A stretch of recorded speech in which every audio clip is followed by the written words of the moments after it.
Bom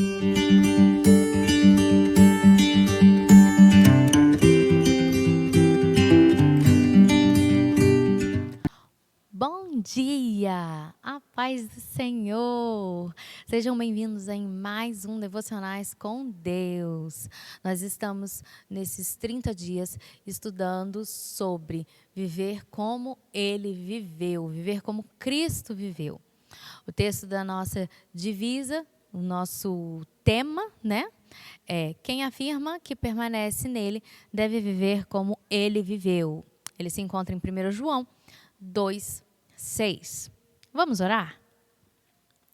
Senhor, mais uma vez nos encontramos e vamos meditar sobre a Tua palavra. Estamos buscando aprender como Jesus viveu.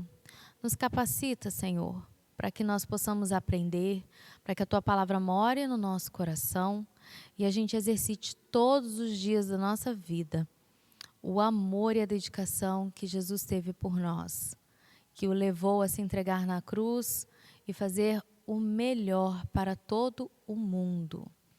Muito obrigada, Pai, por esse sacrifício perfeito que trouxe vida eterna para nós.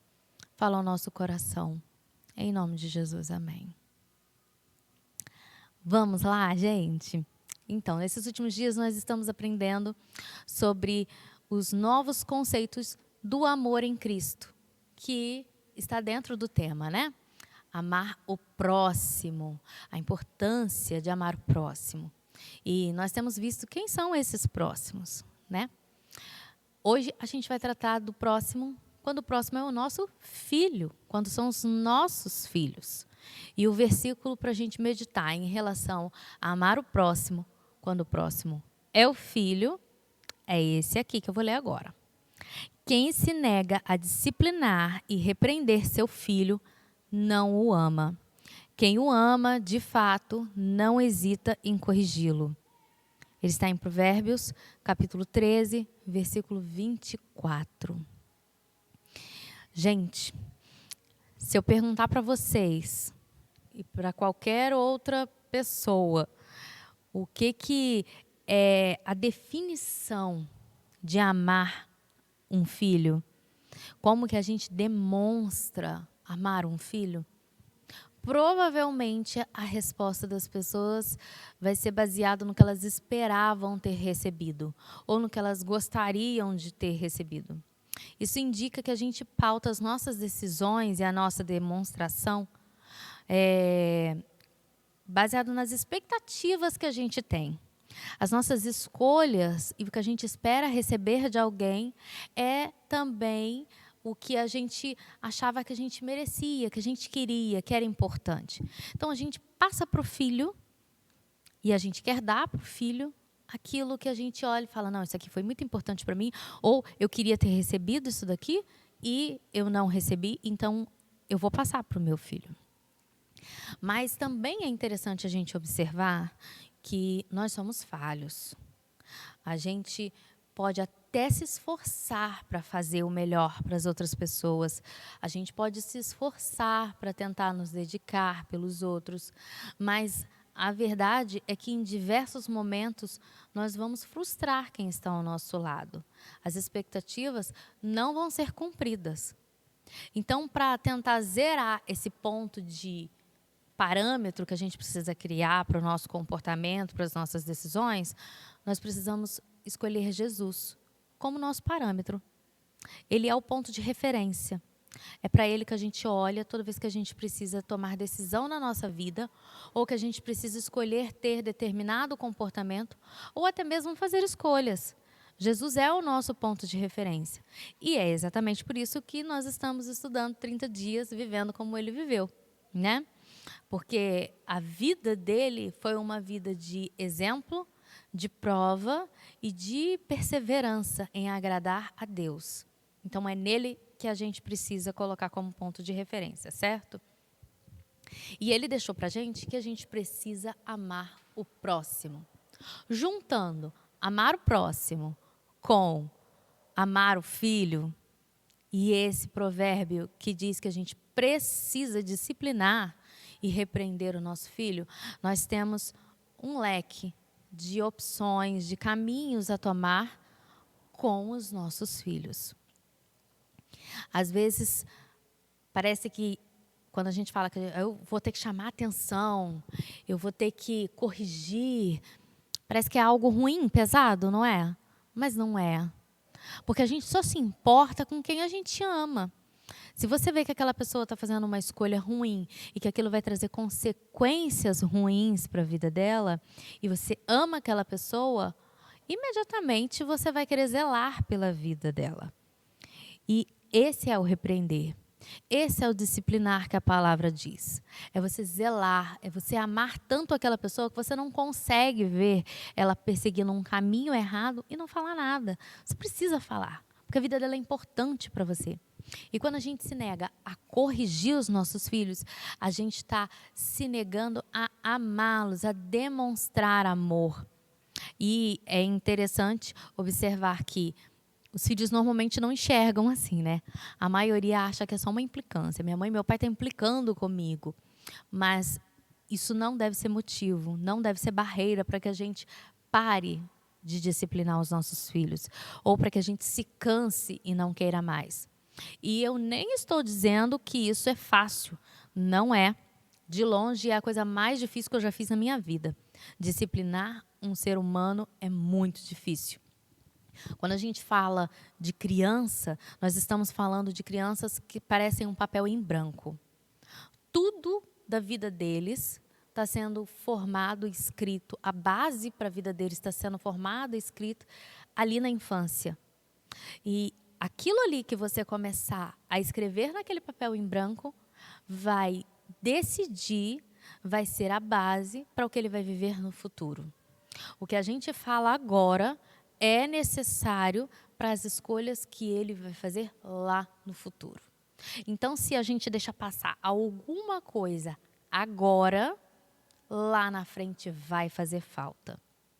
E de tudo que a gente pode oferecer para os nossos filhos, todas as oportunidades, seja de educação, seja de esporte, de lazer, de compra, de bens materiais, de necessidade, alimentação, roupas, brinquedos, tudo.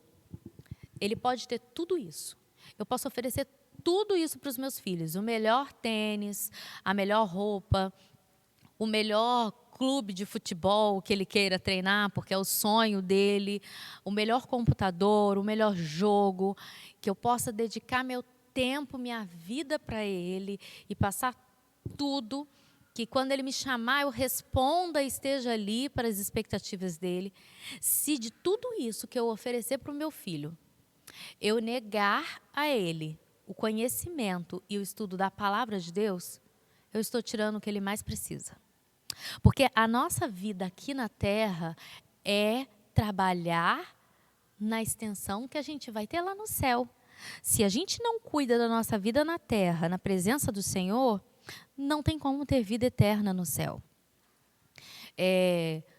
Há muitos anos nós temos um conceito errado sobre salvação da criança. A gente sempre ouviu que a criança é salva. A criança é salva, a criança está salva, eles estão já resolvidos, temos que nos preocupar com os adultos. É um leve engano, né? Porque a partir do momento que o seu filho tem consciência do que é certo e do que é errado, que ele não pode empurrar o amiguinho, que ele não pode machucar o irmãozinho, que ele desobedeceu o pai e a mãe, que você mandou e ele não quis. Veja bem, nós estamos falando de crianças que já têm noção do que é certo e do que é errado. A partir desse momento, a criança já tem maturidade para começar a ser ensinada sobre o plano da salvação. Porque a partir do momento que a sua criança, que sim é linda, fofa, incrível, maravilhosa, seu sonho, sua realização, ela já é pecadora. Aliás, ela é pecadora desde o momento que ela nasceu. Depois da queda, lá no Jardim do Éden, todos que viemos depois já somos pecadores, assim que nascemos. Mas a criança, quando ela tem noção do que é certo e do que é errado, ela precisa ser ministrada sobre o que Jesus passou na cruz para pagar pelos pecados dela. Eu sempre falo com os meus filhos em casa. E olha que eles já estão numa idade maior, né? Eles já passaram dessa fase de começar a ter noção do que é certo e do que é errado. A Isabela tem 7, o Bernardo tem 10, e eu sempre falo para eles, quando vocês persistem na desobediência, quando vocês persistem na mentira, ou me enrolando, omitindo detalhes para não falar a verdade, a mamãe não corrigir, é como se vocês estivessem deixando de lado tudo que Jesus fez na cruz. Vocês estão negando a morte dele lá na cruz, porque ele pagou na cruz exatamente por esses pecados que vocês acham que são pequenininhos, mas são tudo pecados, gente. Não existe pecadinho, pecado e pecadão. É pecado. E pecado precisa ser tratado com a palavra do Senhor. Quando a gente deixa de disciplinar os nossos filhos, quando a gente deixa de repreender, quando a gente deixa de mostrar para eles à luz da palavra que está errado, a gente está negando aos nossos filhos amor. Isso é muito sério. Isso é sério porque parece que a gente está poupando os nossos filhos de tristezas e repreensão e se sentir deixado de lado ou chamado a atenção, quando na realidade a gente está deixando o que eles mais precisam. Eles precisam ter consciência da importância que Jesus morreu na cruz por eles, que eles precisam aceitar a Jesus como Senhor e Salvador. Não é só Salvador, quero Jesus para me salvar pelos meus pecados, mas vou continuar pecando. Não, é Senhor e Salvador. É tudo. Não é só a parte divertida, me salvou, preciso obedecer? Ah, não, já me salvou, não preciso mais obedecer. Precisa. Precisa repensar quando vai desobedecer o pai e a mãe, precisa repensar quando vai bater no irmão, precisa repensar quando vai falar uma mentira para encobrir uma prova que não foi avisada, um trabalho que não foi feito, uma nota vermelha, porque é agora que eles são pequenos, estão aprendendo a lidar com o que é certo e errado, que nós vamos construir uma base sólida para que quando chegar na adolescência, na juventude, as escolhas sejam pautadas na Bíblia. Ah, mas ele é muito pequenininho, eu tenho que levar tão a sério com ele? Tem. Vou repetir. Nossa natureza é pecaminosa. O seu filho lindo, maravilhoso, fofo, eu acho os meus lindos, os mais lindos do mundo. E eu sei que você também acha a mesma coisa do seu. O seu lindo filho, maravilhoso, que você sonhou, esperou, é pecador e carece da glória de Deus. E ele só vai saber o que é a glória de Deus se você, pai e mãe, contar.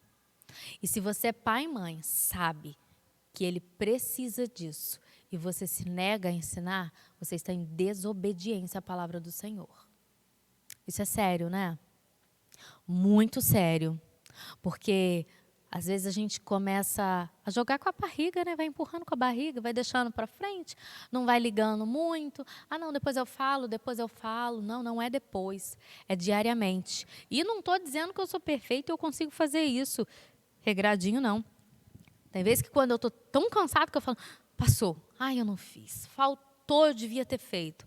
Mas aí a gente pega e recomeça, porque é por amor a eles. É por amor a Deus e é para ter certeza que a gente fez tudo o que estava ao nosso alcance e sob a nossa responsabilidade em relação a ensinar a palavra do Senhor para que lá na frente, se eles fizerem alguma escolha diferente do que a gente sonha e deseja para a vida deles, aí é responsabilidade deles. Mas enquanto eles são crianças, é responsabilidade nossa. A gente não pode negar essa disciplina para os nossos filhos. Conhecer a palavra de Deus e ter noção de que eles precisam se arrepender é muito, muito necessário para os nossos filhos. A gente não pode se esquecer. A criança precisa ter noção de que ela precisa se arrepender dos seus pecados. Ela precisa se consertar com Deus, porque não é isso que Deus planejou para a vida dela. Infelizmente, por causa das decisões lá no Jardim do Éden, nascemos todos pecadores, mas nós temos a chance de mudar esse caminho, aceitando Jesus e buscando mudar. Eu estava conversando com uma amiga essa semana e a gente estava falando da dificuldade de educar, né, a criança. E aí a gente estava falando que a gente falou a mesma coisa para os nossos filhos exatamente essa semana. Numa correção com os meus filhos, eu falei para eles: se Jesus voltar agora, se eu morrer agora, eu vou para o céu. Porque eu sei que eu estou buscando diariamente agradar o meu Senhor. Mas eu preciso zelar por vocês. Por mais que agora vocês achem que está cansativo, está pesado, mamãe está pegando no pé, mamãe não deixa fazer o que eu quero. Eu preciso zelar pela vida de vocês. Porque esse é o meu trabalho. Esse é o trabalho mais importante que eu tenho depois de servir a Cristo. É levar os meus filhos a conhecer e ter prazer em obedecer a palavra do Senhor. Amém? Essa é a palavra que eu queria compartilhar com vocês hoje. Eu queria compartilhar com vocês que os nossos filhos precisam aprender a colocar Deus como prioridade na vida deles, que ele precisa aceitar Jesus como seu único e suficiente Salvador e Senhor, que ele precisa observar as leis do Senhor e obedecê-las, porque isso é demonstrar amor a Deus, e que muitas vezes a vontade de Deus não coincide com a nossa, mas que ela continua sendo boa, perfeita e agradável. Os nossos filhos precisam aprender sobre isso. Amém? Vamos orar? Senhor, a sua palavra é boa, perfeita e agradável. A sua vontade é boa, perfeita e agradável. Viver na tua presença é maravilhoso, é perfeito, é agradável. Senhor, ministra o nosso coração. Que quando vier aquela dúvida na nossa mente, se estamos fazendo certo como pai e mãe, que o Senhor possa nos responder, nos mostrar os caminhos e nos dizer qual caminho seguir. Ministra o nosso coração, nos dê os versículos certos para educar os nossos filhos, para que a gente sempre coloque a tua palavra como parâmetro, a sua palavra como manual de vida, para que os nossos filhos cresçam na sua presença e não se desviem. Nos capacita, Pai, e nos ensina a amá-los como o Senhor nos ama. O Senhor é tão paciente conosco. O Senhor é tão longânimo conosco. O Senhor aguarda o nosso momento. Que nós também sejamos assim. Digo por mim, Pai. Me faz ser longânima, me faz ser paciente. Me faz amar os meus filhos como o Senhor me ama. Quantas vezes, mesmo sabendo do que te agrada, eu escolho a preguiça. Quantas vezes, sabendo o que o Senhor espera de mim, eu escolho fazer outras coisas. Quantas vezes o Senhor quer um momento comigo e eu escolho outras vontades. E o Senhor permanece paciente me esperando, me ensinando, com tanto amor. Senhor, me ensina a amar os meus filhos, assim como o Senhor me ama. Ensina, Pai, essas mães, esses pais, a amar os filhos deles como o Senhor os ama. Toca no nosso coração para que a gente coloque em prática amar o próximo, para que a gente coloque em prática disciplinar os nossos filhos e ensiná-los a te servir por amor, não por medo, não por receio, mas por ter prazer em estar contigo. Tua palavra diz que nós, quando chegarmos aos céus, viveremos eternamente adorando ao Pai. Como poderemos adorar ao Pai eternamente se não temos prazer nisso aqui na terra? Pai, ministra o nosso coração, que a gente tenha prazer em estar na Tua presença, cantando hinos de louvor à Tua presença, Que a gente tenha prazer e que os nossos filhos vejam e queiram viver isso também. Ministra o coração de cada um deles, nos dê discernimento, sabedoria para falar da tua palavra, das leis deste mundo, através da tua palavra tratar da cultura, do que tem sido ensinado nas escolas, em todos os ambientes. Das vezes que o vizinho ouve algo que não te agrada, mas a gente precisa continuar permanecendo, explicando, ensinando. Isso não é para você, meu filho. Você é diferente. Você é diferente. Meu filho, não é porque o outro fez que você vai fazer. Você é diferente. Nos dê sabedoria, Senhor, para levá-los a buscar o que o Senhor tem para eles. E que eles não queiram viver o mesmo que o mundo está vivendo. Que o Senhor seja prioridade na vida deles. Em nome de Jesus. Nos dê uma boa semana, um dia agradável. E que tudo que a gente viva, todas as palavras que a gente fale, seja para a honra e glória do teu nome. Amém. Amém. Deus te abençoe. Se você gostou desse devocional, compartilha com um amigo. Fala para ele o que falou a seu respeito. O que você gostou, o que te tocou. Manda para mais gente. Curte. Segue a gente, se você ainda não segue o nosso canal da igreja, segue a gente. Tá bom? Espero que você tenha sido abençoado. Deus te abençoe. Uma boa semana. Tchau.